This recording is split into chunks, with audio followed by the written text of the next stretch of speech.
Good morning, or maybe it's not morning when you actually watch this, or where you are right now. Maybe it's evening. But one thing that we can be sure of and is that it is right right now. It's no other time than right now. It never is. I am so excited to share this with you because it's a structure that I've used so often in my life to systematize every area of my life, and it allows me to really figure out what I need to focus on and what I need to do next.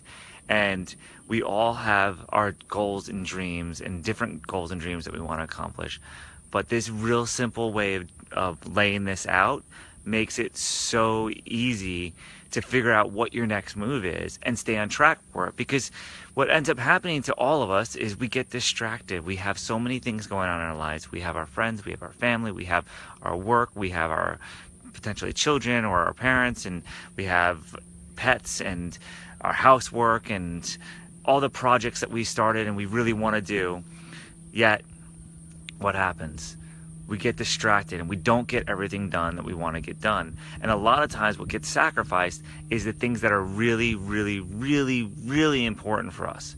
So I want to lay out for you guys, really simple, the system that I use, and I'm going to show you a few different ways we can apply it, and you can feel free to join in and say, hey, listen, this is an area I'm struggling in, and I'll try to build one out for you if I get any messages on it. So first of all, I just actually did this. I just did this yesterday, and I was looking at my racing business at San Antonio Raceway, the drag strip, and we were looking at what areas were needing attention versus where our biggest opportunity for growth was, and how do we build this business long term to be a super, super huge success, right? And where you might initially go in those areas where, oh, well, this is a problem over here. The reality is, if you, instead of directing your energy on that problem and direct your energy towards the biggest opportunities, it makes things easy. So I'm going to turn this around and I'm going to draw out a little chart that I used to make this work. So I'm going to actually just do it applicable to somebody that's actually just an employee. Like you work at a company and you don't have your own business, because that's the majority of the population, and I think this will help the most amount of people. So I'm going to turn this around. Just assume you're an employee and you want to make more money, right? You need money so you can buy a car or pay down debt or buy your wife a gift or whatever. So what I do is I draw out this little chart like this, and we're going to say sources, right? What are our sources of money right now? Well, what are your sources of money? If you have a job, right, you have a salary, or hourly, and in some ways hourly is actually better than salary, and some ways salary is actually better than hourly. You might have a commission. I'm trying to fit this all in here. You might have a spouse that's producing some kind of revenue. You could sell something. You could actually, instead of selling something, you could do a service, right? You could help somebody with their bathroom or remodel, or you could do another service and create some value. And the key thing to know is that you never get without giving. So you always have to find a way to add value to an equation if you want improvements, right? And then of course there's start your own business. Start own business. SOB. Funny. All right, so really simple. What you want to do is first you're going to rank. This is the current rank. Which one you make the most amount of money on right now, right? You might make the most amount of money on your hourly salary. So that might be one. You might have no commission, so that doesn't even count right now. Your spouse might make the second most. You could sell something, it's a one-time boost in money, and maybe, it's top rank for a short period of time, for a day, but for a month, maybe that falls into, a 3, right? We'll keep this simple. Service, or that's a 4, and start your own business, well, right now it's a 0, so I mean we can say 0 or a 5. And then we look at opportunity wise. So salary, like realistically, how much of a raise will you get in your salary? Right? We always think, and I remember when I used to get paid a salary, and the businesses I worked for kind of stuck me in a cube, and there wasn't any kind of bonus attached to it or commission attached to it. The salary, they weren't going to go up. It went up maybe 3% a year, and maybe not even that. And it really depended on how the company was doing. I didn't have much control over that, but there is always that opportunity. So that opportunity for a salary, though, that's not your biggest opportunity. It's never going to be your biggest opportunity. You're not going to double your salary. You're not going to triple your salary, quadruple your salary. It just doesn't happen that way. It sucks, but it's the reality. If you have a commission job, you can double it month over month and month over month. I've done it. It's awesome. It's amazing. So there's definitely a big opportunity with this one. And it has to go with what you want to do too. I'm just using this as an example. Then you have your spouse's income, and I know my handwriting is a little tough to read here, but this one would be your spouse's income. How much is she going to double her salary, or he going to double his salary, right? Same thing is here. So these opportunities are like, on a scale from 1 to 10, they're like, call it a 3. You can improve it. This might be a 10. Selling something, might get you that money you might need immediately, but it's not sustainable. And you could do a odd job in some kind of service, and you can make more money, but how much are you really going to make? Are you going to make like that hourly rate, or are you going to make, just a project base? So we call that maybe not even, probably it's 2. You might get a nice one hit of revenue, but it's probably not going to be as much as you would get over the course of a year if you got a salary. So then you have start your own business. Well, that opportunity, I mean, that can be a 10, right? We all know people that do really well starting their own businesses. So now you've got 2 things that are 0s and also 10s here, right? And that's the risk reward factor that we always hear about. Selling something might be your best option to do immediately if you look at these numbers, right? If you add these things together, you got a 4, a 10, a 5, an 11, a 6, a 10, but you might not have anything you want to sell. So again, I'm just using it as an example. So what's the next move though? Move number 1, if you want to get a raise, well, you have to ask for it, right? But when you ask, you have to provide value, provide some reason, provide some merit of why you should get that raise, what you are going to do above and beyond. And you should start doing those things beforehand. Start doing those things that you think you should be doing above and beyond the call of duty. So when you go and sit down with your employer, you can say, listen, here's what my job is, here's the things I've done additionally, and quite honestly, I really need a raise because of whatever reason you feel like you deserve a raise. And if the business is in a good place making money, they're going to be happy to do it. If the business is not in a good place, it's not making money, they're going to say, we have to wait.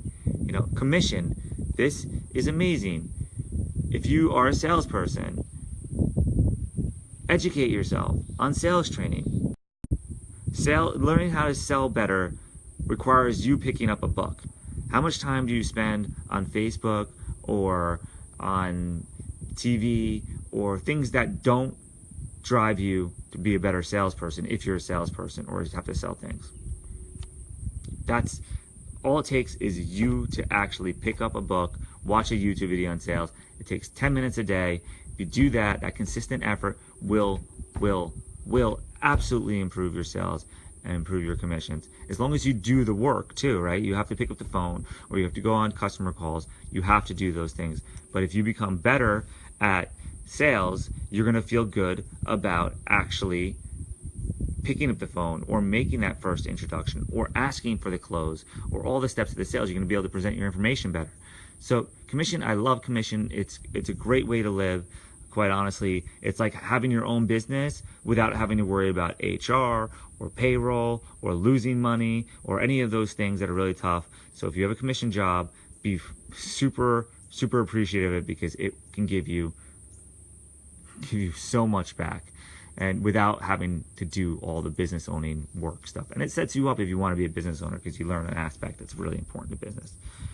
So your spouse's income, you can have a conversation with them and they can take the same steps as you. You could sell something. That means maybe cleaning out your garage and figuring out what you can sell, right? So that's your first step. And then starting your own business is, you want to have that idea. What's that thing that's calling you, and how do you monetize it? So what you do is, with all of this stuff, you would come up with the 3 next steps. And you might only have one.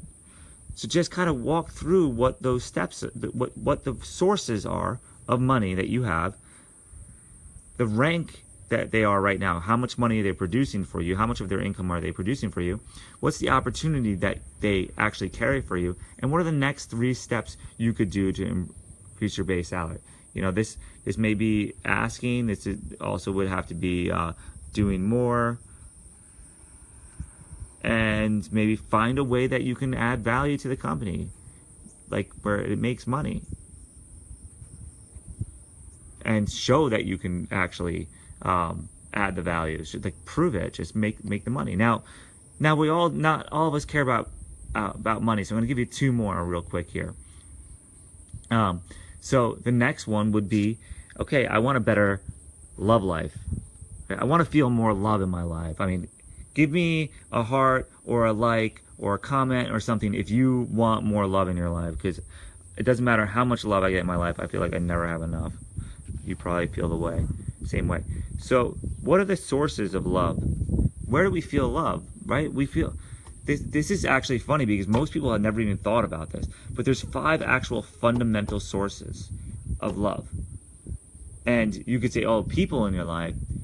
Yes, but there's more to it than just the people in your life, because sometimes the people in your life give you hell, right?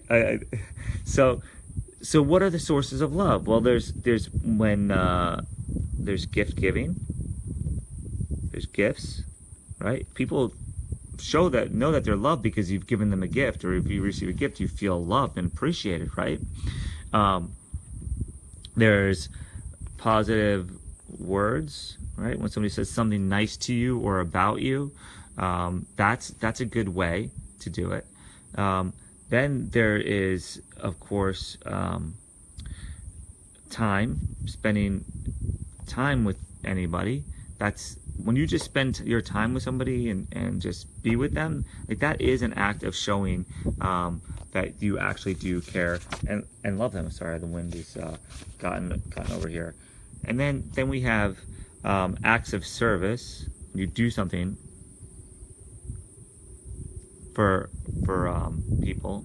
That's always a big way to show your love. And then most of our favorites is touch, right? So you can do the same thing, but instead of thinking about receiving this stuff, think about how you're giving it. Because if you do more of this, if you actually do more of this kind of stuff for the people in your life, that love is going to come back to you. So again, rank it on currently, how much of it are you doing? How much do you feel like is done for you? You can do double sides. So like how many gifts do you think you get in order? What do you see most of? Do you have people helping you out all the time? Or do they just spend their time with you? Or they give you positive affirmations?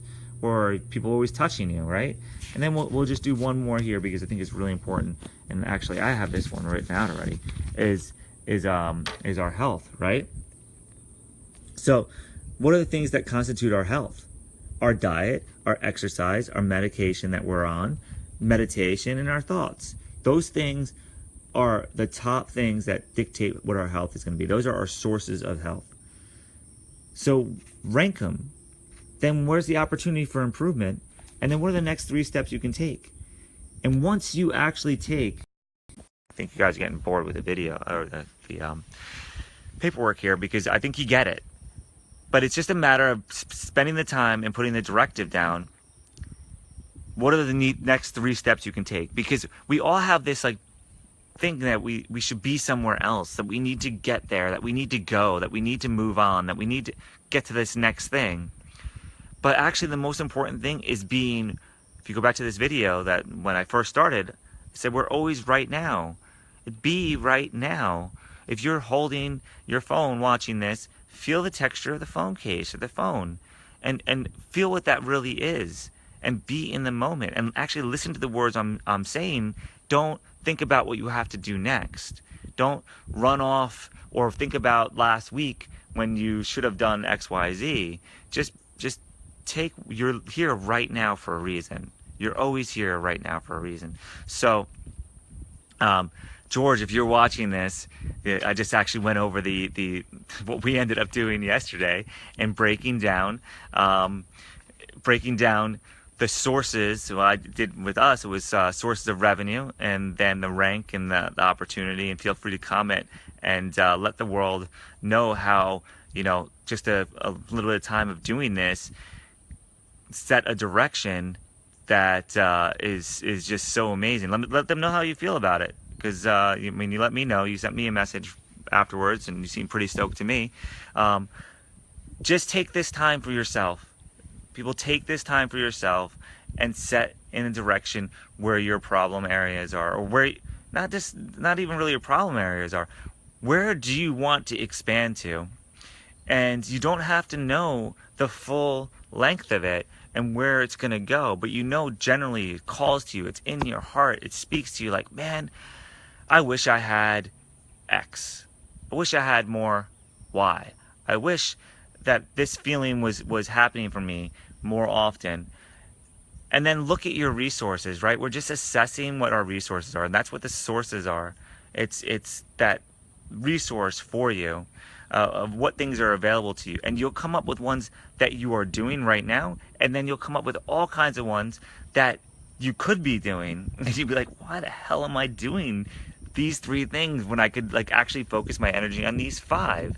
These 3 things are just things I do because I've always freaking done them, and they're not really adding the value they need to add. We do this. We are programmed to do this. We are programmed from the start to do this, and what's important. So think about that, and when you do this structure, you'll realize, man, I'm doing stuff that really doesn't help me. It wastes my time. It makes me slower. It makes me frustrated. It puts me in a bad mood. And you start eliminating those things by actually focusing your energy on the biggest opportunities in front of you and the next 3 actions you can take on those. So the final piece to this really is, when you have those actions, build out a schedule for yourself. Just commit a little bit of time. You can commit 20 minutes a day, an hour a day, and if you're too busy, I promise you, if you really analyze at all the stuff that you have to do, there's something there that you don't have to do. I guarantee you there's something that you're doing, because we all have something, that's the bottom contributor. It just doesn't contribute anything.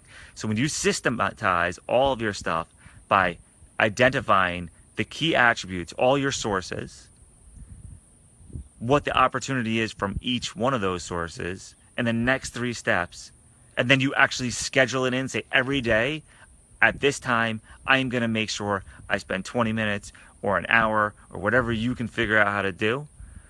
Things change and things get better. You get more of what you want. You get more of what you want. And that's what you're here to do, is to get more of what you want. You feel good. You create something. It's amazing. And you get things in motion. You get some momentum and you grow as a person. So please take the time to try this out. Show me what comes from it. I'm gonna peace out. I still haven't meditated yet today, so I got to get to that and have some meetings. But thank you so much for watching. Please share with anybody that you think could benefit from this. And please let me know your results. It really means a lot to me. I love getting those text messages and private messages and comments on here. It drives me. And don't forget to subscribe. Have a great day, everyone. Wish you the best.